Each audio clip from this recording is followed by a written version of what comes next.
Hello everyone, eating a box of crayons, part 16. Let's get it.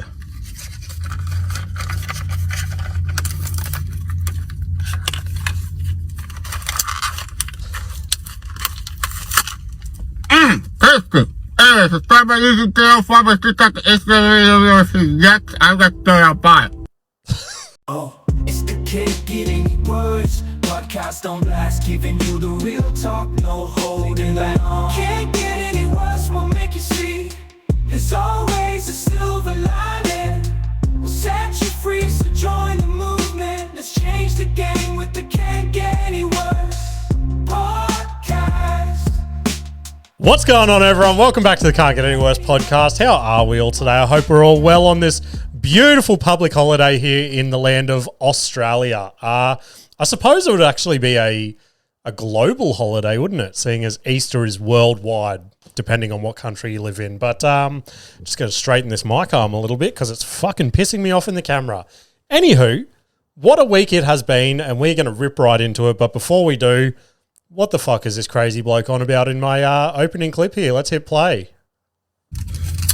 Hello everyone, eating a box of crayons, part 16. Let's get it.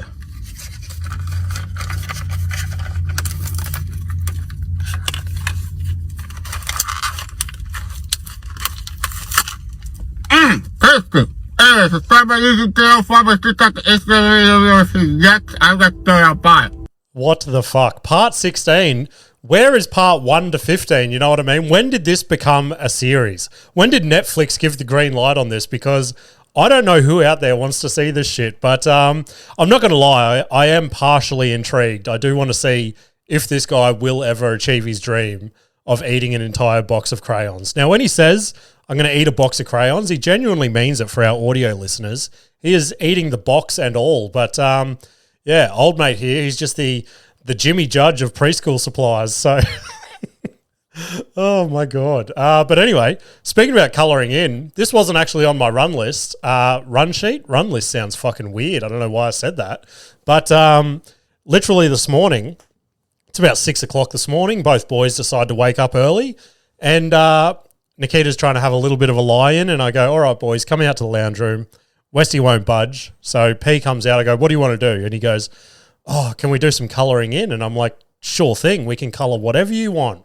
So I bring out all the paper, I bring out all the pencils and shit, lay them out on our little coffee table in the lounge room. And I go, what colour do you want? Because we just got this giant like tub of fucking every colour in the world. And he goes, oh, I need to start with red. And I'm like, okay, thinking nothing of it. Dig out the red pencil for him, hand it to him. And he goes, yeah, I always start with the blood. Oh God, it fucking folded me. I'm like, what do you mean? He's like, I start all my drawings with the blood first. And I'm like, why does there have to be blood in all your drawings? But I don't know why I fucking found it so amusing. Just that kid, Parker, he's always one sentence away from a crime documentary. But his teacher sent us an email the other day. What did it say? I forget. Something about Parker was drawing all these like jungle animals and shit like that. And he was explaining the drawing to his teacher. And then he got to the end and she's like, what are the cheetahs doing over there? And he goes, oh, the cheetahs are getting ready to be juiced so the rest of the animals can drink their blood. And I'm like, oh God, that kid.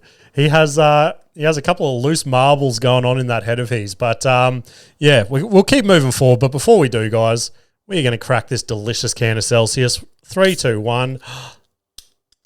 Oh, yeah. I always move to the side now because I'm just so nervous about that Celsius cum shot. But I'm actually thinking about filming a little reel after I finish recording the podcast. So stay tuned for that if you see it pop up. Would love some likes and shares on it to get the good folks at Celsius back on board. Take a little sip. Oh, but speaking about the kids getting up to outrageous shit, we are in the month of April at the moment, guys. I don't know if anyone else is aware. I don't know where the first 3 months of this year have gone, but we are absolutely soaring through 2026. And for those that are in the know, April 1st, everyone knows it, April Fool's Day. And I feel like I don't think I've really got into April Fools for at least the last 10 years or so. You know what I mean? Like, definitely through high school and stuff, you play on the whole April Fools thing. And then even, I remember when I was an apprentice and like, even when I first became a tradie, maybe we dabbled a little bit, just playing little harmless workplace pranks on each other, just making Ash cry via nail gun. Listen to the story back in the early days of the podcast if you don't know what all that's on about. But yeah, this year, Westy came home from school. He goes, "Oh, it's April Fool's tomorrow." And I've gone, oh God, I don't know what it was. It was like he just awoken the prankster inside me again. And I've gone, "Oh, you do not want to poke the April Fool's beast that is your dad." You know what I mean? And he was just getting excited. He's like, "Oh, I wonder what pranks are going to happen tomorrow." And that's when I knew I had to do something. So I'm like, what can I do? Obviously, I didn't really have the time or resources to go big and grand. So I'm like, all right, let's keep it simple. Let's resort to my good friend ChatGPT. Now, I jumped on ChatGPT and I'm looking around the house. I'm like, what can I do? And I'm always on his case. He's like, as I've mentioned, he's always out on the street riding his bike and stuff. And we spent a couple $100 the other week getting it all serviced and back up to spick and span. And look, he has gotten way better at looking after it, like putting it back in the backyard in the bike rack and shit like that. But every now and then he'll still leave it on the front yard. So I'm like, perfect. This is a way to A, April Fool's him, and B, teach him a lifelong lesson. So I took a photo of his bike, put it through ChatGPT, and I go, hey, can you make this bike crumpled up and damaged so it looks like I've just reversed over it in my ute? ChatGPT spits back this perfect image that I visualized it, and it made my visualization come to existence, and I've gone perfect. Now, there is I've mentioned it before, Westy is a very emotional kid, okay? It just takes the drop of a, what's the saying? I wanted to say two things were coming to my head. Now, as I say these out loud, I am going to realize which one is the wrong one. Drop of a coin or drop of a hat? Drop of a hat is the correct one, isn't it? I think it is. It'd be good if I had a co-host or a producer or something that could rebut this with me. But for the sake of moving on with the story, we're going to go drop of a hat. So I knew the second I sent him this image, it was going to be instant meltdown. So I knew I had to play this strategically. So I was at work. I was keeping an eye on Kids Messenger, just waiting for Westy to be active for the morning. And I see his little face pop up on Messenger, and I go, perfect. So I send him the image, and I knew I had to time it perfectly, so I left it. It showed that he'd seen the image, and I counted to 5 in my head, and then I just sent April Fools. And he just replied back, ha, ha, ha, ha, that was so good. And don't know, it just made me feel good as a dad, you know what I mean? Without getting all corny and gay about it. But then Nikita followed it up with a text message, and she's like, thank God you sent that other message, because he was on the brink of a meltdown. I could see it in his eyes. So bit of a save from me as a parent. But that left me with Parker. I knew he was going to feel a little bit left out.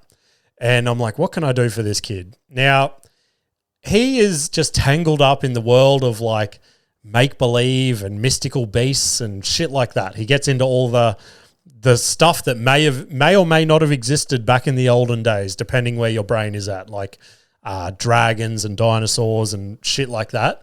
His obsession for the last couple of weeks has been dire wolves. Now, they're like these big giant wolves from back in the day. If you listen to Rogan like a year or two ago, there is people that have like brought them back from extinction. Whether or not that's a good idea, who knows? We'll wait to see whether we all get engulfed by giant wolves. Like, that could be the secret weapon in World War III. Like, if this big war does kick off and I was Trump, those dire wolves are in America somewhere on some sort of secret farm.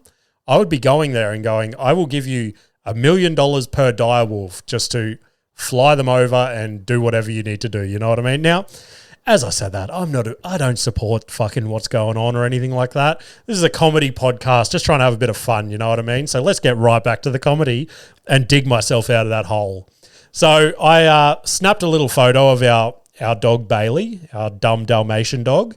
And I put that through ChatGPT and I go, hey, can you please insert a realistic looking dire wolf beside our Dalmatian dog? And again, spits back the perfect image, and I've gone, this is perfect. So I send that through to P, and I go, hey P, when you wake up, just be careful. When I was getting ready for work this morning, I saw a dire wolf walking around with Bailey. It's probably still in the house somewhere. And sure enough, he bites the hook, and he starts searching for this dire wolf. So I start to feel pretty bad because I'm like, sorry, buddy, I didn't actually buy you a dire wolf. So he is just going to have to stick to his deep YouTube conspiracy theories. Like, oh God.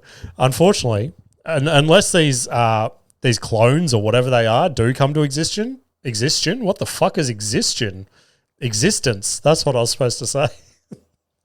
Oh God. Sorry guys. I feel rattled. It's a public holiday and I have a small window to get this podcast recorded. Nikita's doing groceries.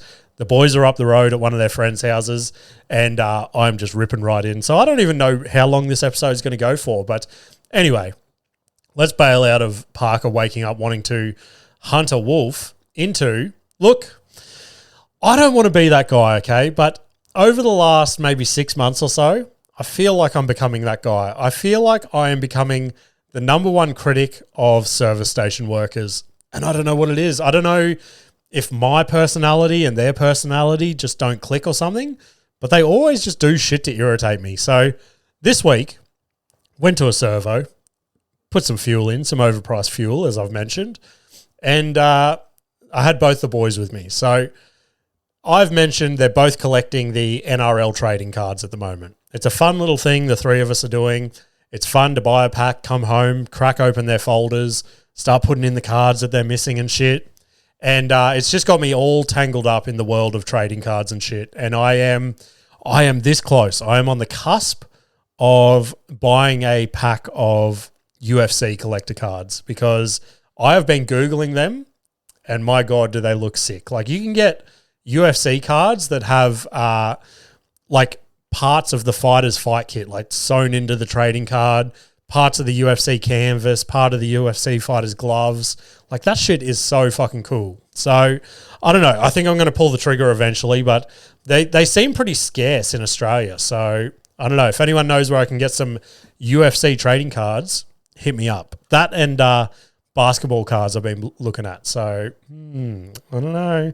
I just know. You guys know my personality. If I buy one pack, I'm going to be buying a pack every single day, which I cannot afford. So let's try and distance ourselves from that new hobby. Anyway, let's get back to this annoying service station worker. So I pay for the fuel, take the boys into the servo to pay for it. I think I end up getting a drink. The boys wanted a pack of chips or something. So we go to the counter, put the chips and the drink on the counter, and they had a pack of the NRL cards on the counter, like a box of them. So I go, oh, boys, like if they've been pretty good for like the day or a couple of days, I like to spoil them with a pack or two. And I go, oh, boys, you've been pretty good today. You want a couple of packs of footy cards? Like I verbally say this out loud to the point where I would think the lady behind the counter hears me. And they go, oh, yes, please. So I grab 2 packs of footy cards, put them down beside the chips and drink. The lady scans the chips, scans the drink, and then I look out because I forgot to say about my fuel. And I go, oh, and pump 5, please. And then she punches that in. Now, in my head, I thought while I was looking out to see what pump I was at, she also scanned the football cards. Now, she said the price, and I've gone, that seems cheaper than I expected, considering the amount of fuel I put in and then what I would figure a drink and a pack of chips would come to, and then the footy cards on top, like they're $5 a pack. And I've gone, that seems cheap, but I won't say anything, you know what I mean? Maybe she forgot to scan something and I'm going to come out on top here. And I go, okay, no worries. So I tap my card, I pay for it, and all of a sudden, I go to reach out for my drink, the chips, and the football cards, all on the counter, which I now think I've paid for. And before I can reach down and get to them, she picks up the 2 packs of football cards and she just puts them back in the box. And I've gone, oh, didn't I just pay for them? And she goes, oh, no, I didn't scan those. And I've gone, oh, well, they were down there with the rest of the staff. And she goes, oh, I didn't know you wanted them. What the fuck? How else do I make it obvious that I want to buy something in this shop if I don't put it on the counter in front of you with the rest of the objects that you've already fucking scanned? Like, my God. And I'm walking out of the servo. I'm like, is that me issue? Or is that just her? Is that a her issue? Like, she's just punishing her customers. And I'm like, oh, like, can I pay for them separately? And she's like, gives me the biggest eye roll in history. And I've gone, what the fuck? Like, this is not why. How am I burdening you? This is your job to scan shit and ask people to pay for it. So don't fucking hit me with your attitude. You know what I mean? So again, this is just a big fuck you to service station workers. Shout out to any that are listening. But on the back of that, let's give a shout out to a good, what's the word? I don't want, not career choice. What am I looking for? I don't know. Basically what I'm trying to say is I want to give a shout out to firefighters, okay? They are just the backbone of society. They're the good ones. Like, you know what I mean? Like, people have bad thoughts about police. I get it. Maybe once or twice I've had a couple of shitty cops pull me over and just use their authority and just try and like big dog me and stuff. I get it. I get why people don't like cops. Even ambulance workers, I fucking respect and like ambulance workers, but you hear stories all the time of people hating ambulance workers, but you don't really hear people say anything bad about firefighters. You know what I mean? Like, they're just universally loved humans. Like, there's no scandals in a firefighter's house. You know what I mean? They just get in, they get the job done, and they just leave waving. Anyway, the shout out I want to give them, this might have even been the same day actually, because we were pulling into a servo, and near our house we've got one of those servos where it's got the servo, then a KFC, a GYG, something, a Zarafas, just that sort of complex, right? So we go to pull in, and I go, oh, fire truck boys. And it's just pulled into KFC. And by the time we've turned the corner and got into the car park, we've now got to wait for the firefighters to cross the road to get to the KFC. Why did the firefighter cross the road to get to the KFC? You know what I mean? That is a top tier joke. I'm going to try that on stage next time. Anyway, the boys had their windows down, and Parker just sacks up and he gives the firefighters a big wave out the window.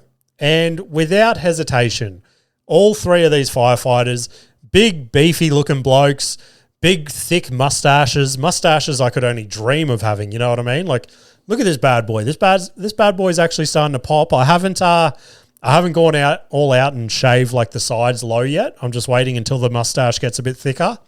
And all three of them just hands up, waving, big smiles. They're like, hey boys, how you going? And I was just like, I don't know why. I don't know why it made me feel so good inside. Maybe it was because of all the bad interactions I've had with servo workers, electricians, Bunnings employees. Who else have I been shitting on lately? I don't know. That'll fucking do now. Cabinet makers. Fuck cabinet makers. The dregs of society. Oh, God. Anyway, let's bail out of that story with another turns out it can get worse clip. Drag this bad boy over. And let's hit play. At the gym now, feeling athletic, confident, sexy and sporty. Ready to work. Won't be responding for a bit. My God. Feeling athletic, sexy, confident and sporty. My Lord, that is a crazy, crazy dude. Just a look. All respect. He's obviously at the beginning of his gym journey. So shout out to him. But brother, something about that video is a little bit creepy. Like, blink or something. Just give us something other than just pronouncing your T's just so fucking hard. Like, the way that he's saying confident and sporty. It is crazy, crazy shit. But yeah. Anyway, for those following along from last week's episode, this is what my content's going to look like from now on. Once I start my TRT journey, I'm just going to be doing stories like this all day, every day from the gym. So shout out to that legend. Let's close that. And speaking about TRT, my God, do I have a story for you guys? This I don't want to sell it. I don't want to sell it as a big story, but in my head, this is story of the week. So let's see how the fuck this comes out, because it blew my fucking mind. But before I rip into it, I'm going to have another sip of Celsius. Oh, yeah. That's good stuff. So, as I mentioned last week, I am dabbling in the world of testosterone replacement therapy, okay? Again, keep your opinions to yourself. I've done the research. I think this is what's best for me, okay? I understand it's not for everyone. Now, I also mentioned I had trouble going through my GP, so I've approached a clinic privately. And I don't know, there's like, I don't want to say it's shady or anything like that, but there's just a couple of things. They get you in the door, they get you to make all these payments and shit like that. And then they start dropping like, oh, this isn't included and that's not included. And oh, you've got to do this if you want to do that. And it's just like, what the fuck? Like, you baited me. You're like, oh, everything's included. That's what this big like subscription fee or sign-up fee, whatever all that shit's about. That's what all that's for. So I pay all that. And then they send me an email last week. And they're like, oh, by the way, the clinic doesn't supply any of the like the supplies you're going to need for like to do the dosages of TRT and things like that. Now, it's all injection-based stuff, okay? So I've got to do like syringes and needles and all that sort of stuff. So they send me a list of shit that I need. The type of gauge needles I need, the alcohol wipes, fucking a list of shit, right? And so now they've just got me out here looking for syringes on a side quest, like some sort of crackhead. And I've gone, all right, let's jump on Google. Let's see how much this shit is. I start having a look and everything that I needed, and I get like you've got to buy a heap of stuff at the start. So the first time you buy it is going to be the most expensive stuff. And then like, I don't know, maybe every 6 months or so, you probably got to refresh your supplies and things like that, but you get to keep like the reusable stuff, if that makes sense. So basically you're just throwing your needles in the bin, getting new needles every time. So I'm adding all this to my cart. Everything that I needed came to like $100, $150 or something. And we all know money's tight at the moment. So I've gone, I don't really feel like paying that on top of what I've already fucking paid for this shit. So let's explore some other options. Now, I don't know. I would imagine that this is Australia-wide, possibly worldwide. I don't know. Hit me up, international listeners. But there's these things in Australia, particularly Logan, called a needle exchange. And it is just as fucking darrow and disgusting as it sounds to say out loud. So, so I've jumped on Google. I've typed in needle exchange near me. By the way, the cops are looking at my search history at the moment. I feel it. And I've just gone, oh, there was one like 5 minutes from my house. And I've gone, okay, give them a call. I go, hey, I'm just looking for this, this, and this. They go, oh, yeah, we've got a few, but our stock levels are really low at the moment. So you can come here and we can give you what we've got, or you can go to our Woodridge branch. And I've gone, great. This cannot get any crackier. You know what I mean? And I've gone, oh, God. So I go, all right, I'll just make the drive to Woodridge. Now, for those people that don't live in Brisbane, Woodridge is seen as like, it's the peak of Logan. You know what I mean? It is where all the junkies and shit hang out. You don't want to go there, okay? To put it politely. And don't get me wrong, I've met nice people from Woodridge. Joel Turner, the beatboxer from back in the day from Australian Idol, I believe he is from Woodridge. So you can make it out. Woodridge is like Brisbane's New York, you know what I mean? Just concrete jungle where dreams are made of. Jay-Z reference for you guys. Anyway, let's get on to the story. So I drive to Woodridge and I get to the needle exchange, and it is just a window. It's a hole in the wall with a lady on the back, and just you queue at the wall and you tell her what you need, and she just gives you this brown paper bag full of supplies. Nothing humbles you faster than lining up at a needle exchange in Woodridge with a bunch of crackheads. I swear, everyone there was looking at me like I was an undercover cop or something. I wanted to be like, guys, no judgment here, okay? There is no judgment here. So there's two guys in front of me, and first guy goes up to the window. Now, when you ask for the supplies, they ask you a survey. And I was kind of glad they don't ask you your name. They don't ask you your address. They just ask you for your postcode, They ask you, what else do they ask? Just a couple of different questions, right? And then the last question is, what are you using this for? Now, the first guy answers the questionnaire. She goes, what are you using this for? And he just looks at her and he goes, crack. And she's gone, okay, no worries. Turns around, gets the brown paper bag, passes it through the window to him. He walks away like he just got a fucking show bag from the Ekka. And second guy lines up, same deal, does the survey, gets to the end. She goes, what are you using this for? Again, ever so confidently, he goes, crack. And I'm going, what is going on right now? And she goes, okay, no worries at all. Here is your supplies. He walks away just as chuffed as the first guy. Now I'm up. This is my time to shine. And you guys know me. You guys know how awkward I get asking for my fucking Subway order. You can imagine me at a needle exchange in Woodridge. I'm fucking shaking. And I walk up to the window and I try to get on the front foot straight away. I try to like let her know, like, hey, I'm not like your usual clientele, okay? I'm one of the good ones. So I walk up to her. I've got the email open on my phone from the clinic. And I go, hey, I'm starting a new medication next week. These are the supplies they've sent me. I called the Beanley branch and they said I'm better off coming here because they're running low on stock. And she's like, oh, yeah, okay, no worries. Show me the email. And she's like scrolling through it. And she's like, okay, yep. No, we've definitely got all this stuff. And she goes, so what exactly are you using this for? And I go, oh, I'm starting a new medication. It's called TRT, or testosterone replacement therapy. Basically, I got a heap of tests done. My testosterone's low. So they're sending me a heap of shit that I have to inject. I go, they just told me I need all this and you guys might be able to help me out.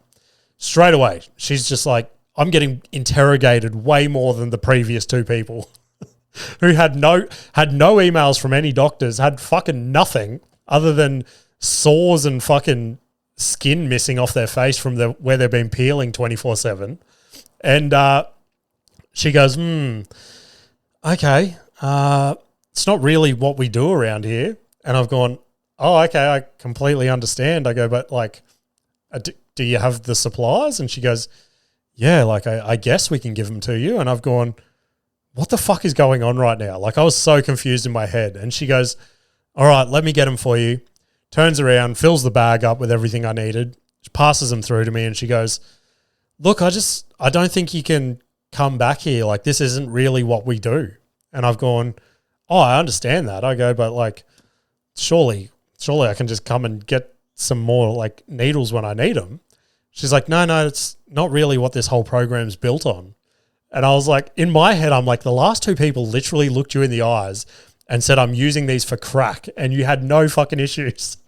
So a guy rocks up with a genuine medical certificate with supplies from a doctor, and you start questioning me like I'm the fucking crackhead. So I don't know. Next time I think I'm just going to commit to the bit and just when she goes, oh, what are these for? I'm just going to be like, crack. I am fucking cracked off my mind right now. Give me more needles for my crack cocaine. Oh, God. But anyway, hopefully you guys got as much joy out of that story as I did. But this actually made me laugh so fucking hard. Oh, God. So we all know Adrian, ex co-host of the Can't Get Any Worse podcast, featured guest every round 50 episodes and things like that. Now, he is definitely the brains of the podcast. He's the smartest dude on the couch. He's got fucking like uni degrees and shit like that. And he's some sort of like scientist in some sort of way. So I would expect him to have some sort of general understanding of what's going on at a needle exchange. So I go to work the next day. I start telling him the story and we get to the end and he goes, that's fucking disgusting. I've gone, yeah, I know. I felt dirty and shit like that. Like it's definitely not what I wanted to do, but I saved myself $150. And he's like, it's just gross. Like they just give you a brown paper bag full of needles. And I'm like, yeah. He's like, how do you know they're like clean? Oh, God. In Adrian's head, I was just picking up a brown paper bag and she was just grabbing a handful of fucking needles and dropping them in there like a fucking claw machine or something. And I've gone, they're all like packaged shit like you'd get from a hospital. Like every needle and every syringe is in individual packaging from the manufacturer. I'm like, I didn't just go there. Oh God, it made me fucking laugh. Yeah, just the visualization of me just walking back to my car with a bag full of hopefully clean needles. But anyway, let's fucking bail out of that story. Let's get on to some more medical advice this week. I'm going to take another little sip and we'll get onto it. So, as we know, couple of how do I start this story? I think let's start it like this, okay? Guys, I've got some pretty big news. I just need to drag over a sound bite for this. Drag this over. So, I don't want to alarm you guys, but I actually suffered a sex-related injury this week, okay? I know. Quit bragging. Who's this guy sitting on the couch just bragging every time he has sex? And I don't want to, like... you guys are probably sitting there going, oh, no. Has he torn his dick in half? Or has he finally experienced the pleasure of pegging or something? No. It is a sex-related injury. Long-term listeners of the podcast will know that I tore my meniscus a couple of years ago. And the other week, about a week ago, Nikita and I engaged in coitus, I think is the word. And again, I don't want to brag, but Just had sex. I pretty much just wanted to tell this story just to play that soundbite. Shout out to Lonely Island. But anyway, yeah, tore my meniscus in the most average performance of all time, you know what I mean? Like, this big dog here, he isn't pulling out all the crazy moves from when he was 18 or anything. This is just your straight down the barrel sex. Not even impressive shit, just poor technique, you know what I mean? Just this detox from Pornhub has just got me experimenting with all these different angles of like where I could hold my legs and things like that, and just put my leg in this weird spot. And like I wasn't trying to put it behind my head or anything, just literally put it on a weird angle or something, and I just felt this fucking pop, and I've gone, oh no. Like it was just my body just going, you need to stick to the basics, champ. So now every step I take, it just feels like this is the best I can describe a torn meniscus to someone, right? Picture someone getting a knife and just jamming it in the joint of your knee, and every time you move the slightest, it's just like somebody twisting that knife, because my God, there has been multiple times this week where I've just like begged Nikita to cut my leg off. Like I'm on fucking all types of painkillers and shit like that. And yeah, got follow-up appointments this week. Looks like I'm going to have that pathetic surgery I was supposed to have a couple of years ago. So that's a fun little story for you guys. But on the back of that, I was at work on Thursday, and Thursday may have been the peak of the pain. I was at work for like 2 hours, and I was just like hunched over at my desk, just in so much pain. So I'm like, fuck this. Told my boss, I'm like, I got to go to the hospital. I need some sort of painkiller. I was hoping they were going to give me a green whistle or something. They didn't. Fucking dogs. And so I head up to the Logan hospital. I forgot how many creatures and shit like that lurk around that hospital. I reckon one of the sickest podcasts in history would be to take my podcast gear up to the Logan hospital and just commentate everyone that walks in one by one. So I get there, they can tell straight away that I'm in a fair bit of pain, because like even at the check-in counter, I'm like leaning on the counter, I've got my leg up in the air, and I'm just fucking leaning on the glass, just like wincing. And I was like, they're like, do you want something for the pain? I'm like, please, just fucking anything. Like I was trying to insinuate in every single way for the green whistle. They're like, how's the pain? I'm like, 10. It's a 10. Please give me some sort of green device that I can suck on. But they just weren't buying it. It felt like I was at the needle exchange again. But one thing that I did notice, I finally got through the waiting room to the out the back area, and all their beds were full. So I was just on the seated area. And there were just two couples that I noticed. Just two generic Logan couples. And I don't know if like this is their idea of a perfect date or something, but both these couples knew each other. And then like one couple would go off to get tests over here. one couple would go get tests there, then they'd come back to these seats and they'd bitch and moan about like the hospital staff and, oh, they're not doing this, and fucking last time I was here they did this, and oh, it's just fucking so dumb. And they're just doing annoying shit like pulling gloves out. Like the two blokes in the relationships just thought they were the coolest cats of all time, and they're just trying to show off in front of these chicks. And I'm like, boys, you're on a fucking date night in triage. Like, calm the fuck down. So, oh God, it just fucking irritated me so bad. Just like, and the chicks, like these poor chicks would have been lucky to be 18, but they were just idolizing these two blokes that just thought they were the coolest guys ever. And like, I just pictured their morning, like waking up and their boyfriends just being like, babe, I'm going to take you on a date today. And they're like, oh my God, they're going to take us to dinner. And they're like, nah, let's just go sit at emergency for 4 hours. Like, far out. Just fucking bulk build romance.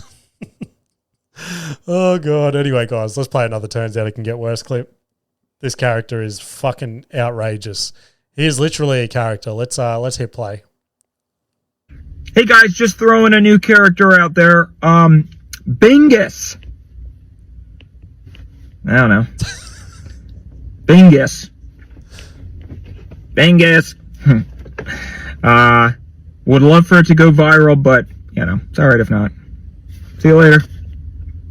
Just testing the waters with my new character, guys. I hope it goes fucking viral, but we've all been there.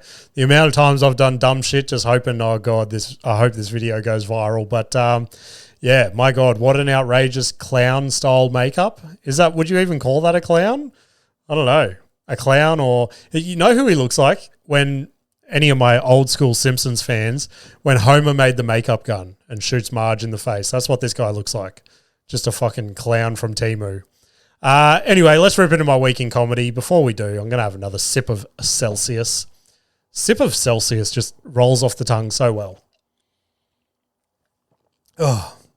So, only had the one gig this week. Had the Gong Show at Good Chat Comedy Club. So, this is always it can either be a fun show. I've always enjoyed it, or it can just be an awful show. It is basically, it's in the name. So the crowd has all the power. They can gong you off. Well, they fucking tap lights on their table if they don't like you. And then Dusty Rich gongs you off. So Dusty's one of the best comedians in Australia, in my opinion. So if you see one of his shows floating around, go check him out. But yeah, I was not keen on Saturday. Like, my knee was in pain. And where I parked to get there, so I can have free parking, it's like 1 kilometre away from the club. So I just knew my knee was going to get torn the fuck up on the walk there. And I was like, I bailed on the last one because the last Gong Show was the same night as the IBC stream. So I was like, oh, I can't bail 2 Gong Shows in a row. Otherwise they'll stop booking me. So I'm like, all right, let's just fucking push through, get it done.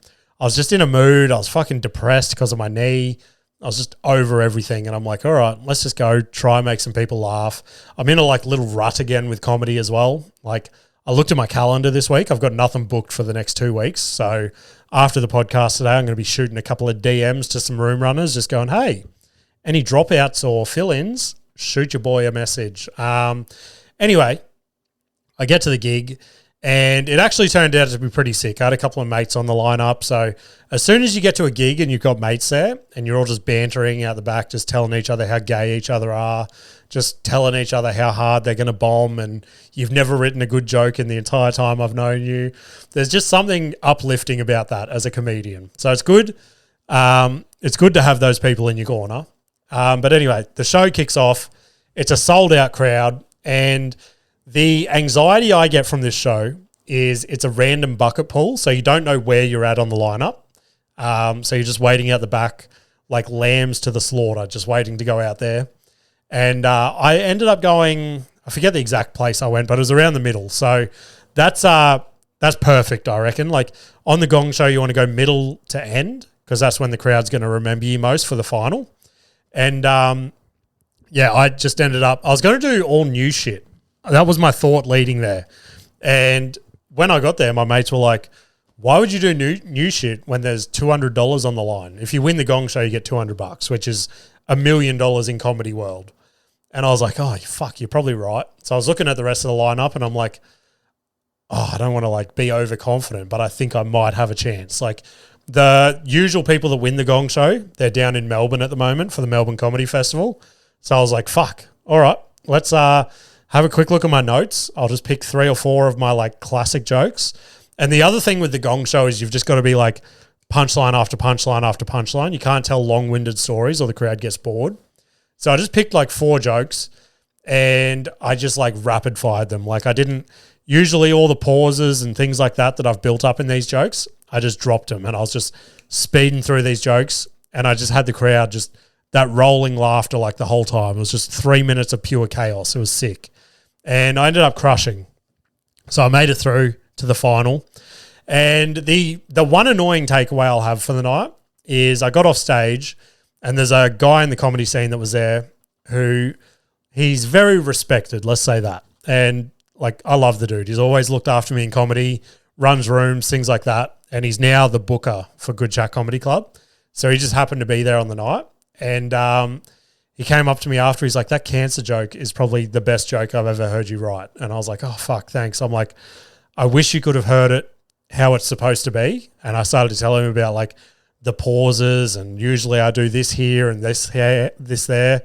And like he could see the vision. He's like, oh, fuck, I could imagine that crushing then. And I was like, oh, thank you. This is the best night of my life, you know what I mean? Getting all teared up.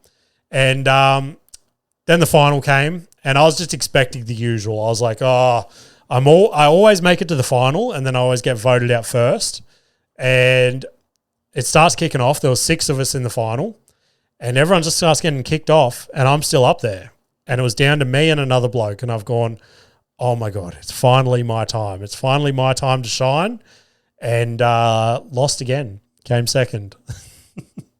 Always the bridesmaid, never the bride. So that $200 is just dodging me like some unwanted child support out there. But I'll get it one day. Even Dusty came up to me after. He's like, bro, you were so close this time. He's like, you missed out by a ball hair. He's like, I literally couldn't tell the difference between like the cheers because the crowd cheers for you for the winner. He's like, so fucking next time, hopefully you can get it in the bag because he laughs every time I make it and get like voted off first. I think he does it on purpose, but let's bail out of that with our last turns out it can get worse clip for the week. Drag this guy over. Hi everyone. Anyone going to the Easter show? If you are, can you please get me the AC/DC show bag? I love AC/DC and I love a show bag. I love surprises and gifts. So don't forget, if you're going to the Easter show, pick up the bag for me. Love to you all. Pick up the bag for me. My God, the only bag that guy will be picking up is a fucking ball bag. But what is going on with that filter as well? It looks like he's inside one of those old school electricity balls where you like put your finger on the outside and all the electricity just like zaps to your finger. But yeah, just begging people to pick you up a show bag from the Easter show. And the AC/DC show bag, that's a specific one. But hopefully someone picked up that show bag for him. Anyway, things I've consumed this week. I'm going to consume some Celsius right now. Only thing I watched this week, I didn't even really get to fucking watch it. Went and saw the new Super Mario movie. So I saw the first one and I fucking loved it. I thought it was like the best movie of whatever year that came out. Must have been like 2024 or something. Feels like they've done the sequel pretty quickly. And so we went to the movies. It was me, Nikita, Westy, Parker, and Mum came along. And usually Westy is the one that doesn't like movies. Like Parker is the movie fiend. You can put him in front of a movie and he will sit there hooked for the duration. But I don't know what was going on Saturday. This kid was just in meltdown mode. He was not keen for this. We sat down and before like the previews and shit finished, he was already running around the cinema just causing chaos. And we get about 10 minutes into the movie and he's just having a meltdown. And I just said to Nikita, I'm like, do you want me to take him out for a bit? So I take him out for a bit, still can't calm him the fuck down. And I go, do you want to go home? And he goes, yeah. So I've gone, oh God. So I go back into the movies, ask Nikita for her car keys, and then Mum was just going to drop Nikita and Westy home after the movie. Get Parker back to the car and he is still just in meltdown mode. I genuinely I have not seen this kid like this. I don't know if he's like going through some sort of growing phase or something like that, where he's just testing boundaries, or I don't know, but he was getting worked up. He was getting me so worked up. We're just getting just as frustrated as each other as the other person was. So then I go, all right, like we're in the car for maybe 20 minutes or something. And he calms down a little bit. I go, do you want to go back in and finish the movie? And he goes, yes, please. Now, part of me was like, does he actually want to go finish the movie? Or does he just want to go in there because he knows Nikita's in there and he wants her to drive him home? And I've gone, let's just risk it. So I take him in there. Straight away, he does it again. Goes to Nikita. He's like, I want you to take me home. So then Nikita ends up taking him home. I'm there with Mum and Westy finishing this movie. And I don't know what the fuck is going on in the movie. You know what I mean? It felt like I just woke up in the middle of an LSD trip. Like everything going on in the screen. I'm like, what is happening? What has led us to this point? I was so fucking lost. So I still don't know what the plot was. I don't know what is going on. I don't know how the movie got to the ending. I feel like the ending would have been so much better if I knew what the fuck happened. So I feel like I'm going to have to wait for that to come out on Netflix now before I can give you guys an honest review. But other than that, guys, that's pretty much brought us to the end of the episode. Things to plug this week. I have zero comedy, as I mentioned before. So unless one of these room runners has a dropout this week, we will you'll find out next week, I suppose. But I do have the UFC breakdown for UFC 327 dropping this Thursday. So make sure you get around it. Check that shit out. The card is in shambles, which we'll go through on the breakdown. But other than that, guys, if you want to get in touch with the show, send submissions via DM on Instagram at Can't Get Any Worse Podcast, or shoot me an email at can'tgetanyworsepod@gmail.com. I appreciate you all. Hope you all have a ripper week, and I will see you later. Can't get any worse, we'll make you see. There's always a silver lining.